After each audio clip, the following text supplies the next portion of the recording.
এবার নিত্যপণ্যের বাজার পরিস্থিতির খবর জানবো। রাজধানীর কারওয়ান বাজার থেকে যুক্ত হচ্ছেন সহকর্মী মেহেদী হাসান। মেহেদী, কি পরিস্থিতি দেখছেন আজকে ছুটির দিনে নিত্যপণ্যের বাজারে কি পণ্যের দাম ওঠানামা করছে? যে আমরা দেখেছি শুক্রবার সচরাচর যেহেতু সাপ্তাহিক ছুটির দিন, এই দিন আসলে বাজারে ক্রেতা উপস্থিতি একটু বেশি থাকে। তো বরাবরের মতো আমরা দেখেছি যে বেশ কিছু পণ্যের দাম আসলে এইবার এই সপ্তাহে বেড়েছে। বিশেষ করে সয়াবিন তেল যেটি অর্থাৎ ভোজ্য তেল যেটি, সেটি আসলে আগের সরকার নির্ধারিত দাম যেটি নির্ধারণ করে দেয়া ছিল, প্যাকেট 199 টাকা এবং খোলা 180 টাকা, সেটি আসলে সেই দামে বিক্রি হচ্ছে। তবে 200-র বেশি সার্ভিস ও ফিচারে লেনদেনের সব বিকাশ অ্যাপে সম্ভব।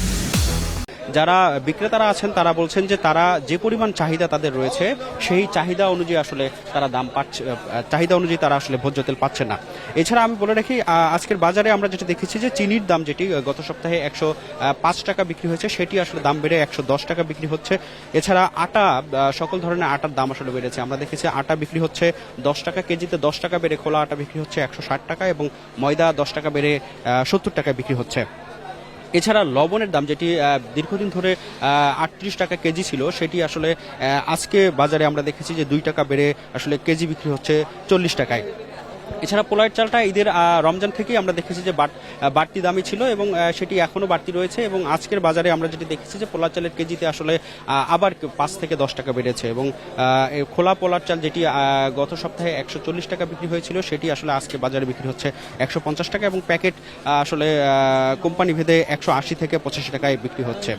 বিক্রেতারা যেটি জানাচ্ছেন যে আসলে সরবরাহ সংকটের কথা হলো, তারা বলছেন যারা কোম্পানিগুলো রয়েছেন, যারা আসলে বাজারে বিভিন্ন ধরনের পণ্য সাপ্লাই দিয়ে থাকেন, তাদের সংকটের কথা বলছেন। এবং যেহেতু আপনি জানেন যে বিশ্ববাজারে তেলের সংকটের কারণে সম্প্রতি বাংলাদেশের তেলের দাম বেড়েছে এবং এর প্রভাবটি আসলে নিত্যপণ্যের বাজারে পড়েছে বলে তারা বলছেন। এছাড়া আরেকটি বিষয় আপনাকে বলতে চাই, সেটি হলো আমরা দেখেছি যে ঈদের পর থেকে আসলে মুরগির দামটি বাড়তি ছিল এবং বিশেষ করে রমজানের পরপর এটি, ঈদের পরপর এটি আসলে আমরা দেখেছি যে সোনালী মুরগি যেটি, সেটি 400 টাকা কেজি উঠেছিল। সেই মুরগির দাম আসলে আমরা আজকের বাজারে দেখেছি কিছুটা কমেছে, অর্থাৎ গত সপ্তাহের তুলনায় আজকের বাজারে আমরা দেখেছি প্রায় 10 টাকার মতো আসলে সোনালী মুরগির দাম কমেছে। এটি এখন বিক্রি হচ্ছে 340 টাকায়। এছাড়া ব্রয়লার মুরগি যেটি ছিল, সেটি আসলে গত সপ্তাহে 200 টাকা বিক্রি হয়েছে, তবে আজকের সপ্তাহে আমরা দেখেছি যে এটি 175 থেকে 80 টাকায় বিক্রি হচ্ছে। তো অন্যান্য সপ্তাহের মতো এই ছিল বিভিন্ন পণ্যের দাম ওঠানামায় আছে। মেহেদী, আপনাকে অনেক ধন্যবাদ আমাদের সাথে যুক্ত হওয়ার জন্য।